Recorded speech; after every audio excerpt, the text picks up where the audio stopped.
الصلاة وإيتاء الزكاة يخافون آل محمد. اللهم صل على محمد وآل محمد.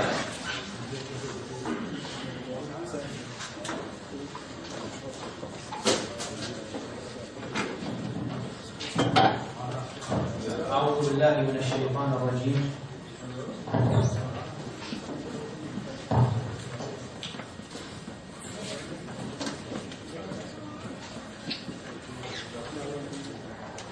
أعوذ بالله من الشيطان الرجيم. بسم الله الرحمن الرحيم. والحمد لله رب العالمين، والصلاة والسلام على أشرف الخلق أجمعين محمد وآله الطاهرين. اللهم صل على محمد وآل محمد. لا سيما بقية الله في الأرض صاحبنا ومولاتنا زينب سلام الله عليها، في محضر يزيد بن معاوية الذي أجل عليه الدهر وشرد. قالت: فجد كيدك واسع سعيك وناصب جهدك، ووالله لا تنقل ذكرنا ولا تميت وحينا. نجتمع في هذا اليوم وفي هذه المسيرة التي حضر فيها الأخوة والأخوات من مختلف الشرائح الاجتماعية للمشاركة في مسيرة 40 برغم المخاطر التي تمر بهم من السيارات المفخخة والإرهابيين وغيرها من المخاطر الأخرى التي يقطعون ليالي وأيام حتى يذهبوا لزيارة أبي عبد الله الإمام الحسين سلام الله عليه، وذلك وفاء للعهد الذي عاهدوا به سيد الشهداء سلام الله عليه. فنحن أيضا اجتمعنا في هذا اليوم وفي هذه المسيرة. الهدف في أذهان الكثيرين واضح، وهو أن ننشر رسالة الإمام الحسين سلام الله عليه إلى كل أولئك الذين لا يعرفون شيئا عن أبي عبد الله الإمام الحسين، لأنه في مراكزنا نحن نعرف الحسين لمن يعرفونه. كذلك أيضا في المسرحيات التي جرت في اوتاوا ما يقارب 3 أو 4 مسرحيات جرت للأطفال وللنساء وللرجال، أيضا محصورة في الذين يعرفون الإمام الحسين سلام الله عليه ويعشقون الحسين سلام الله عليه. ولكن من خلال هذه المسيرة نحن نوصل رسالة إلى كل الذين لا يعرفون شعارات الحسين سلام الله عليه، إلى كل أولئك الذين لا يعرفون اسم الحسين سلام الله عليه، وخصوصا في هذا المجتمع. والله سبحانه وتعالى لربما ببركة هذه الشعارات وببركة هذه المسيرات تهدي شخصا واحدا أو أكثر من ذلك، والله سبحانه وتعالى قادر على ذلك. زوجة أو أمة سلام الله عليها دخلت الإسلام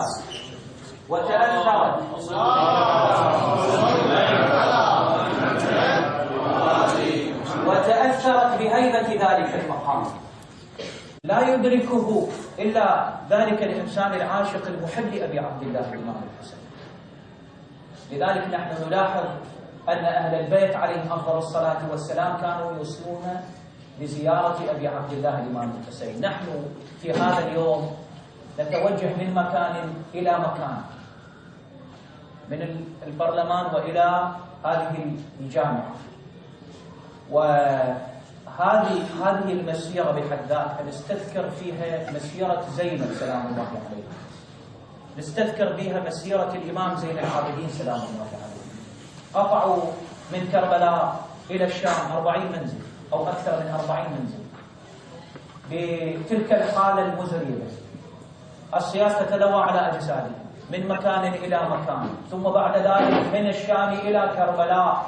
هذه المسافة التي قطعوها نحن في هذه المسيرة نشارك زينب سلام الله عليها وأهل البيت عليهم أفضل الصلاة والسلام بهذه المسيرة وبهذه المشاعر وبهذه العلاقة. وأيضا نؤكد هذا المفهوم العام الذي أرادت زينب أن تؤكده عندما قالت يزيد: فكد كيدك وسع سعيك وناصب جهدك فوالله لا تمحو ذكرنا ولا تميت وحينا. وما هذا إلا شاهد على أن الله سبحانه وتعالى يريد لذكر الحسين أن ينتشر في أصقاع الأرض. فهذه ليست أول مسيرة، هناك الكثير من المسيرات في كل أصقاع العالم. لاحظ كيف يحضرها الكثير من الشيعة الموالين وغير الموالين أيضا، وذلك إحياء لذكرى أبي عبد الله الإمام الحسين. والله يعلم ما من الأجر والثواب يترتب على مسيرنا، لأن عندنا في الروايات والأحاديث أن الذي يسير إلى أبي عبد الله الإمام الحسين يكفي هذا، ما من خطوة يخطوها إلا ويغفر الله سبحانه وتعالى له ذنوبه. والإنسان عندما يتوجه في زيارته لأبي عبد الله الإمام الحسين حتى لو كان لديه جبل من الذنوب تغفر هذه الذنوب ببركة هذه الزيارة. ليس هذا الأمر أقوله جزافا، وإنما من خلال أحاديث أهل البيت عليهم أفضل الصلاة والسلام أن ذنوب الإنسان، وهذا أمر ليس بالسهل، أمر ليس باليسير. هذا ثقل الذنوب على الإنسان من خلال مسيرتنا ومن خلال النية الموجودة في قلوبنا بأن نحيي ذكر الإمام الحسين سلام الله عليه. يكفي أن الإنسان تمحى ذنوبه حتى يبصر دربه ويبصر طريقه الذي يسنه الله سبحانه وتعالى ويريده الله سبحانه وتعالى له أن يسيره.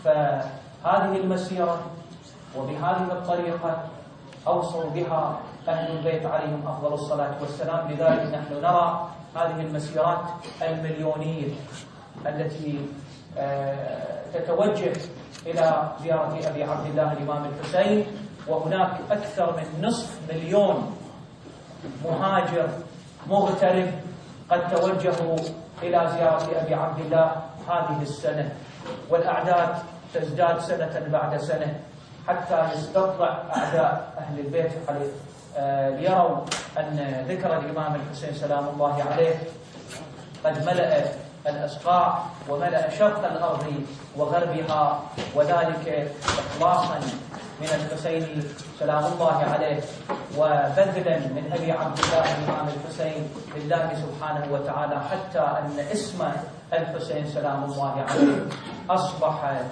ينتشر في كل موقع سواء عن طريق الانترنت أو غيرها. وما هذا إلا أن الإمام الحسين أعطى وبذل في سبيل الله سبحانه وتعالى، ونحن علينا أن نتأسى بأبي عبد الله الإمام الحسين سلام الله عليه، ليس فقط في السواد، ليس فقط في الأعلام السعودية. هناك من يلبس السواد، هناك من يحمل العلم الأسود، ولكن علينا أن نعرف الحسين حق معرفته حتى نكون واقعا جنود لأبي عبد الله الإمام الحسين سلام الله عليه.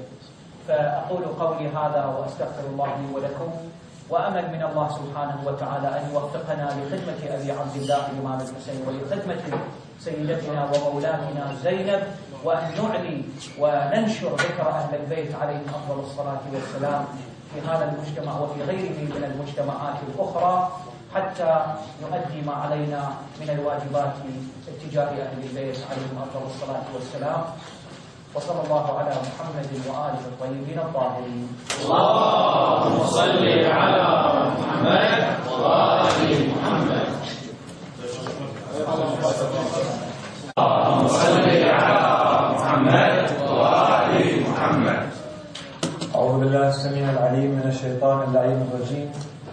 Bismillah ar-Rahman ar-Rahim. In the name of Allah, most merciful, ever merciful. All praise be to God, and may God's peace and blessings be upon His holy Prophet and the purified members of His household.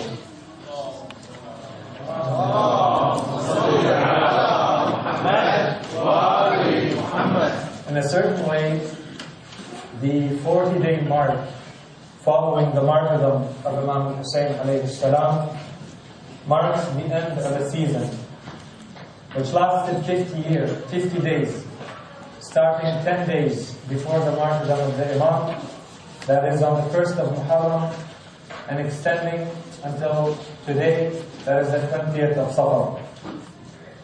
This is a season of mourning and sadness for the tragedies that befell the members of the household of the Holy Prophet. But beyond the emotional dimension, it is a season of reflection and introspection, of spirituality and purity, of action and engagement. As this season comes to an end, we ask ourselves, now what? Let us start with a quick reminder of the events we are commemorating. The Battle of Karbala itself only lasted a few hours.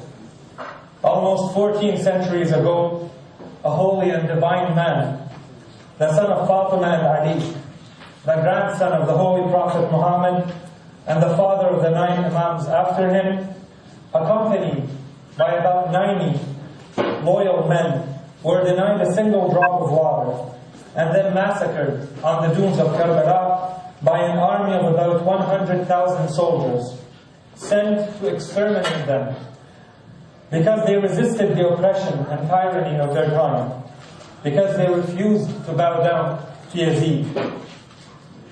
Those 90 men fought valiantly against an army 1,000 folds their size. Yet, they showed no signs of fear or hesitation, knowing full well that they would all die within a couple of hours from the beginning of the battle. And that is indeed what happened. Once all the men were killed, their heads were cut off, to be brought as trophies to the tyrant Yazid, son of Muawiyah, along with the women and children of the martyrs, who were all taken as prisoners, to be humiliated and tortured from present-day Iraq to Syria. The traditions tell us that about 40 days later, that is, about the days we are celebrating now, the caravan of prisoners was able to return to Karbala, to mourn their dead one last time before leaving to return to their homes in the Arabic Peninsula. If we look at this event from a materialistic point of view, it is quite limited in time, in space, and even in numbers. In other words, there are countless battles throughout history that far outweigh the Battle of Karbala in numbers and in material factors. So why this insistence on Karbala and on Imam Hussein's revolution? And the answer, in short, is that no event carries a fraction of the symbolic significance held by the Battle of Karbala. The revolution of the Imam transcends the material factors. The revolution of the Imam has such far-reaching implications that it can be considered as a microcosm of the entire edifice of Islam. The Imam personified and demonstrated in practice, condensed an event that lasted a few hours only, or a few days, depending on how you want to look at it. And just like it is impossible to cover the dimensions and the values of Islam in days and even in years, much less in a few minutes, so it is impossible to summarize the values and the dimensions of Hussein's Karbala in these few minutes. So the core values of Imam Hussein's uprising is universality, which stems from Islam, because this was a genuine Islamic revolution. And on the other hand, from Hussein's responsibility as the divine and representative of the divine. The uprising of the Imam was therefore not for the sake of a limited group of people. What he fought for and what he died for, as is clear from his letters and his sermons, are dignity, respect, truth, justice, and freedom. The same values that grant humankind its humanity values that had been taken out from the social life under the rule of Yazid. It is true that our commemoration of Imam Hussein's martyrdom is a direct result of the guidance of our Imams, who have explained to us the central role of Karbala in Islam. But this is not to say that our commemorations, our walking in the cold and the snow today, along with millions of others who are doing the same thing all around the globe, many of them risking their lives doing so, is only a cultural or theological ritual. There is a much more deeply ingrained humanitarian drive behind and passionate participation of the Sabians, the Buddhists, the Christians, and the Sunnis in these commemorations, and in every single nation of the world, which can all be verified with a single click of the mouse. The message of the Imam was indeed a universal one, destined to humankind. On the day of Ashura, and on the land of Karbala, 14 centuries ago, those who recognized the Imam as the leader of human rights and values came from all the walks of life. Those who stood by the Imam until the very end were men and women of different faiths, colors, ages, and social classes. Their burning love and devotion for the Imam sprang from their conviction that he personified all that is good and right, but also a philosophy and an ethics of interaction with the environment, such as water and animals. The message of the Imam was heard equally by the young and the old, by the woman and the men, by the African and the Turkish, by the rich and the poor, by the Christians and the Muslims. And for 14 centuries now, the revolution of the Imam continues to bring together millions upon millions of people who value and respect dignity and humanity. Imam al-Hussein, peace upon him, is truly the champion and the leader of human rights and values, and he must be recognized as such. Universality of the message is one quick example of the values defended in Karbala, and it is sufficient to show how it is representative of the true spirit and message of Islam. This is why we follow the Imam, and this is why we strive to raise the awareness of others to get to know the Imam and what he stood for. But there is more. As Muslims, as followers of Imam al-Hussein living in the West, we are also trying to send a clear message, a political message, some perhaps would say, to the entire world. We, along with the tens of millions of others who are commemorating this event with us all over the world, these very days and every single year, we are trying to tell the world that the Islam we believe in and the Islam we follow is the Islam of Hussein, not the Islam of Yazid. Because Yazid claimed to be not only Muslim, but the leader of the Islamic State.